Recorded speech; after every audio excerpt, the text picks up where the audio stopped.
Welcome to the banker lamp. Please enjoy the video. You start by cutting power at the breaker and verifying the fan circuit is dead with a voltage tester. Once done, set your ladder under the grill and remove screws. This exposes the motor assembly.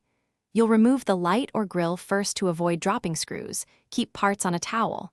While you're in there, note wiring colors and take a phone photo so you remember connections later. This first step protects you and simplifies reassembly. You now inspect the blower wheel, motor shaft, and capacitor. Debris or rust tells you whether cleaning helps versus replacing parts. Next, disconnect the motor wiring.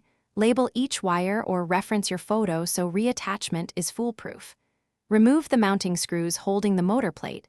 Gently slide the motor and wheel out because forcing it can bend the housing.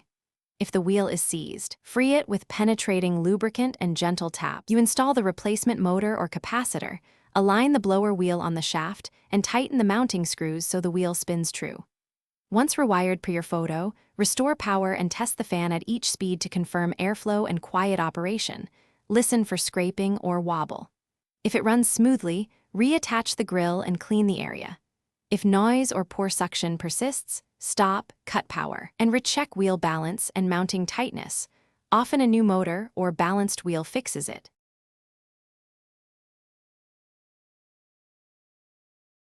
Thanks for watching. If this was helpful, leave a like and consider subscribing. See you next time.